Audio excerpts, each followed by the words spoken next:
You wake up at 3 a.m. Someone who has been dead for 2 years was just standing in your kitchen.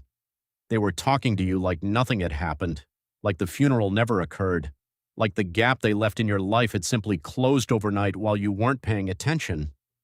For a moment, maybe 3 seconds, it felt completely real. More real than the ceiling you're now staring at. More real than the blanket you're pulling toward you. And then it dissolves, the way they always dissolve, and you're left lying in the dark holding the feeling of something that never happened. You have no idea why your brain did that. Ancient humans had it worse. They had the exact same experience every night for 300,000 years, and they had absolutely no framework to explain it at all. No neuroscience, no psychology, no concept of the subconscious, no understanding of REM, sleep, or memory consolidation, or threat simulation theory. Just the experience itself, vivid and real and completely inexplicable. A dead person standing in the firelight, speaking words that felt important. An animal transforming into something else. A landscape that didn't exist anywhere in the waking world but felt more familiar than home. And here is where everything you think you know about ancient humans and dreams is probably wrong.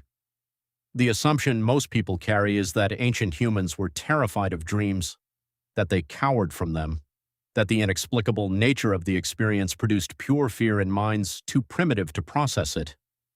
The archaeological and anthropological evidence says something completely different. Ancient humans didn't treat dreams as something that happened to them. They treated them as the most reliable source of information available to a conscious mind, not despite having no framework to explain them. Because of it. Think about what a dream actually is from the perspective of someone with no scientific vocabulary whatsoever.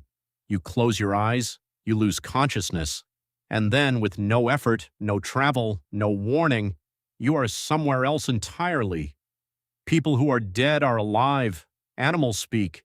The future unfolds in front of you with the complete sensory reality of waking experience, and then you open your eyes and you are back, carrying information from a place nobody else can see or verify or challenge. In a world without writing, without accumulated external knowledge, without any information storage system beyond human memory, that experience was not noise, it was signal. The most vivid, the most emotionally charged, the most personally specific information a human consciousness could access. And ancient humans, being the same cognitively sophisticated creatures we are, responded to it exactly the way you would respond to any unusually vivid and emotionally charged information source. They paid close attention to it. The evidence for this is everywhere, and it is old. The oldest written narrative in human history is the Epic of Gilgamesh, carved into clay tablets in ancient Mesopotamia roughly 4,000 years ago. Dreams drive the entire plot. Gilgamesh dreams of his companion Enkidu before they meet. He dreams of his own death. He dreams of the flood. His mother, who functions as a dream interpreter, is one of the most important figures in the entire story. The very first thing humanity chose to write down at length and preserve was a story in which dreams were treated as the primary mechanism through which fate communicated with humans. That is not a coincidence. That is a window into how central dream experience was to ancient consciousness long before anyone had the tools to write it down. But the evidence goes much further back than writing. David Lewis Williams is an archaeologist at the University of Witwatersrand in South Africa, who spent decades studying the relationship between altered states of consciousness and prehistoric cave art. His research produced a theory that fundamentally changed how researchers understand why people crawled into the deepest, darkest, most inaccessible parts of cave systems and painted what they found there. Lewis Williams identified consistent visual patterns in cave art across Europe, Africa, and the Americas that match precisely the geometric and figurative imagery produced during hypnagogic states, the visual experiences that occur at the boundary between waking and sleep, and during REM dreaming itself. The spirals, the grid patterns, the animals that appear to move, the human figures dissolving into animal forms. These are not artistic choices. They are neurological events painted onto rock by people who experience them as real and important enough to record permanently. Some of the most detailed paintings in the Chauvet Cave in southern France dating to approximately 36,000 years ago, depict animals in ways that are almost cinematically fluid. Horses with multiple overlapping heads suggesting movement. Bison shown from angles that create an almost animated quality when torchlight flickers across them. Researchers have proposed that some of these images were specifically created to replicate the movement and transformation quality of dream imagery, visual experiences so significant that the people who had them felt compelled to make them permanent before the memory dissolved the way dream memories always dissolve. Meanwhile, on the other side of the planet, the Aboriginal Australian framework known as the Dreamtime represents the oldest continuously living philosophical system on Earth, estimated at over 65,000 years of unbroken transmission. The Dreamtime is not a collection of myths. It is not a religion in the Western sense. It is a complete cosmological framework in which the dream state and the waking state are understood as two equally real modes of accessing the same underlying reality. The ancestors who shaped the landscape exist in the Dreamtime. The songlines that encode navigation routes across thousands of kilometers of terrain are accessed through the Dreamtime. The boundary between sleeping consciousness and waking consciousness is not a wall. It is a door that humans have always been able to open if they understood how. This is not primitive superstition. This is a sophisticated response to a genuine feature of human cognition that modern neuroscience is only now beginning to fully understand. Antti Revonsuo at the University of Turku in Finland developed what is now called the threat simulation theory of dreaming. His argument is precise and evidence-based.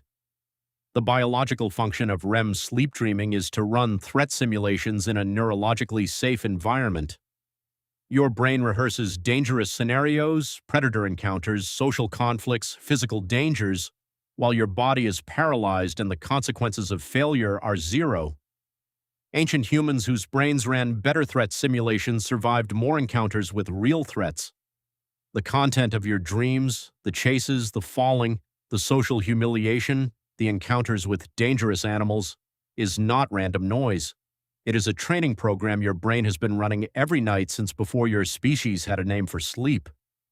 Matthew Walker, neuroscientist at UC Berkeley and author of Why We Sleep, has documented something else about REM dreaming that connects ancient practice to modern neuroscience in a way that should stop you cold. During REM sleep, the brain strips emotional charge from memories while preserving the factual content. You remember what happened, but the raw emotional pain attached to the memory is processed and reduced. Walker describes REM sleep as overnight therapy, the brain's built-in mechanism for metabolizing emotional experience so it doesn't accumulate into something unmanageable. Every culture that practiced dream incubation, deliberately sleeping in sacred spaces to receive guidance from ancestors or gods, was unknowingly accessing this mechanism. The healing wasn't supernatural, it was neurological. The ancients built temples around something real. The Greeks understood this more explicitly than almost any other culture. The practice of dream incubation, sleeping in a sacred space called an abaton specifically to receive healing dreams, was not a fringe practice. It was mainstream medicine. Patients traveled hundreds of kilometers to sleep in the temples of Asclepius, the god of healing, seeking dreams that would diagnose their illness or prescribe their treatment. Hundreds of inscribed stone tablets recording successful healings from these dreams have been found at sites across Greece and the ancient Mediterranean. We know the names of the patients, we know what they dreamed, we know what happened afterward. Ancient medicine literally ran on sleep.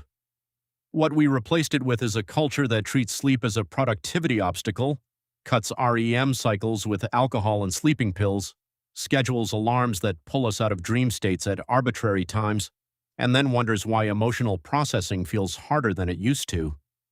You still dream every night.